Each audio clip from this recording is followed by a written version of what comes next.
This is a very important video, and I urge you to look more into it and even share this video to help bring more awareness to the situation that has happened.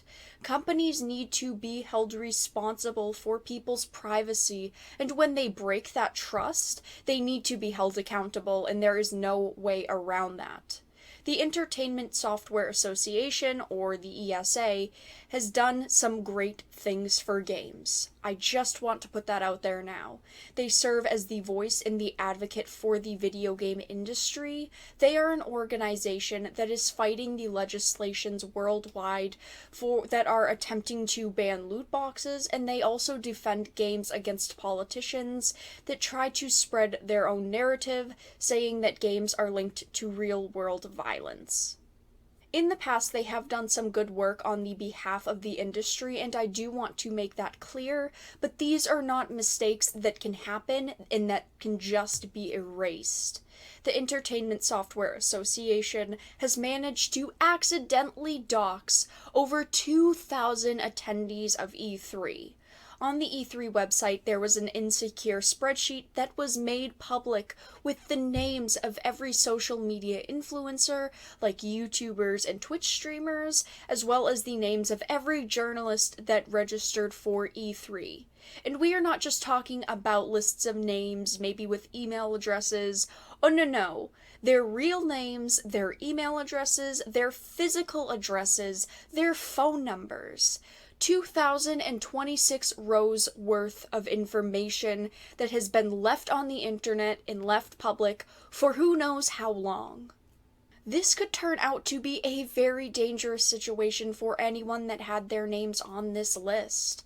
There has been many situations with technology companies having massive private data breaches, like Equifax or more recently Capital One, and we've seen how these situations can become. But with those companies, social security numbers were breached. Well, that is a whole other situation itself. It leads to financial identity theft of everyday citizens. Not that what was released by the ESA was not important, it 100% definitely was. But most of the people on this list are media personalities. And when you are a larger personality and name on the internet, it can be a very dangerous situation when your private information is made public, especially when you did not okay that piece of information. Especially in the cases where it is not just an email address that you can easily change. Everything the ESA knew about you is now put out into the open, and that is the problem. A leak like this can lead to immediate danger of people that may be disliked in the community, or to even those who have accumulated so much notoriety. Now, after this started to circulate, the web pages now show a 404 error, so it has been taken down, but many YouTubers have confirmed that this is real, and that their personal information is actually released to the public. Also, Sophia Narwitz, an independent journalist and also YouTuber, was the one that actually broke this story yesterday, but now they are getting attacked over people blaming them for this. Seriously? You're going to blame a person for discussing a very serious situation like this?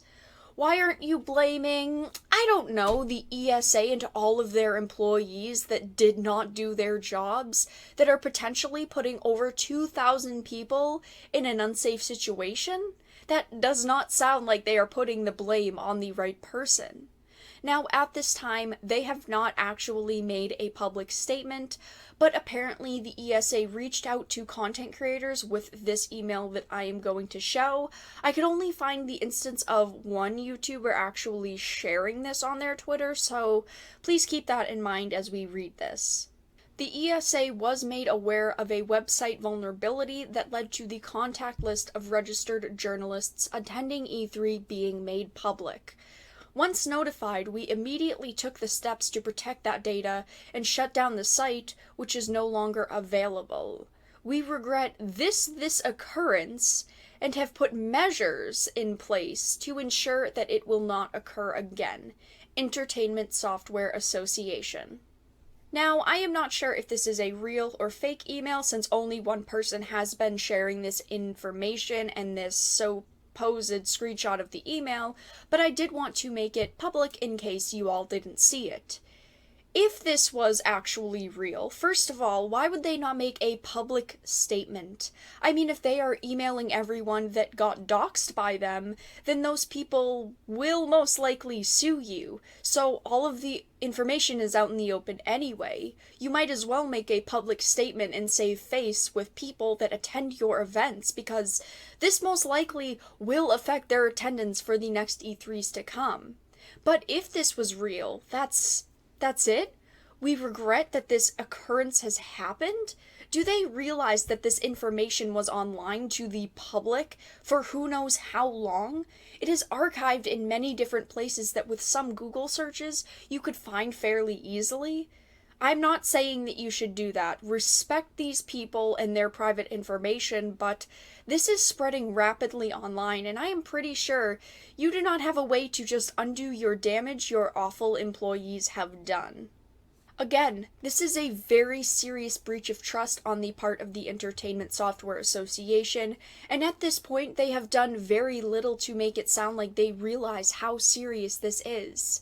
I have no idea what will come out of this, but if we can take anything away from other data breaches, it can be very extensive, and this is not a situation that will vanish overnight. Imagine the ESA being responsible for any costs incurred for each of these people that maybe had to hire security or going all the way to moving. We also have to consider how this will affect the E3s in the year to come. Half of these people will not go to the next E3s, and we have to consider all of just the normal attendees that this is bothering, because this is bothering everyone. This is a breach of trust, and this is not okay. Please, again, make sure to share this video or go and look up the topic more, because companies need to be held responsible for situations like this. If you enjoyed the video, please make sure to give it a like, and of course if you did not, make sure to give it a dislike. I appreciate your support either way. Make sure to subscribe, and I will talk to you guys again in the next video really soon.